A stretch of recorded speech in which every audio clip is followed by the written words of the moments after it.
Hello guys, mapayong adlaw. So isa naman itong vlog na hindi ako nagluluto serye nako.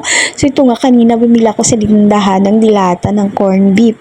Inasabihan na naman akong hindi ako nagluluto. Tama nga naman, hindi ako ngayon nagluto kasi nga bumili lang ako ng ulam sa labas kasi sobra kung naririnig ninyo sa background ang lakas talaga ng ulan. So tapos na kaming kumain dito kaya bibigyan ko na ng pagkain ang aking mga alaga. So yung sabi ko sa unang vlog ko, yung dilata na binibili ko, para talaga to sa mga alaga ko. So, ayan. Oh, yan. Yung isang alaga kong pusa. Ito yung pangalawa. Tingnan ninyo. So, ganun sila kakulit kasi gutom na sila. Kaya madali ko na bigyan sila ng pagkain. Kasi nga, ayan na, hindi na sila mapakali. So, itong dilatang to, para talaga to sa kanila. Ayan, kasi malakas ang ulan ngayon, hindi ako makalabas. Ayan, ito yung ipapakain ko muna sa kanila kasi kaunti na lang yung nila, pagkain nila na binibili ko sa palengke. So ito, nagugus-gugus muna ako dito kasi mag-prepare din ako para sa aking alagang aso kasi hindi pa din yung kumakain, pinapahulan na ako kanina pa. Ayan, so kumuha na ako ng pagkain para sa aso ko.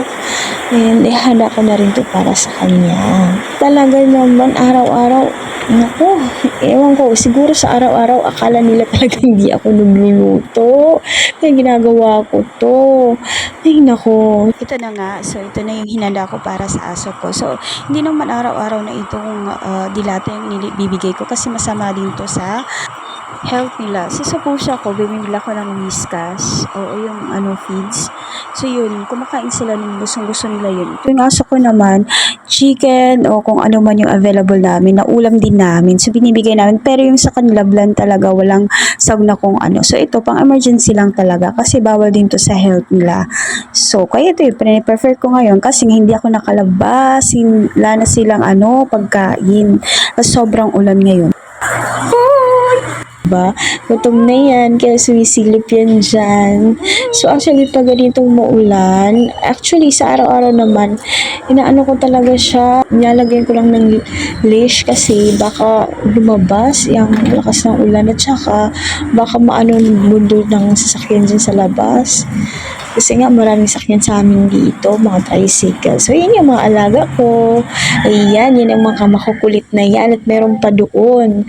At saka meron pa dito sa sa kwarto ko. So ayan, nilabas ko na lang sila. So yan yung bagong alaga namin ngayon. Yung mga maliliit na kuting, na cute. Dumididi pa sila guys. So ayan, additional na naman papakainin ko.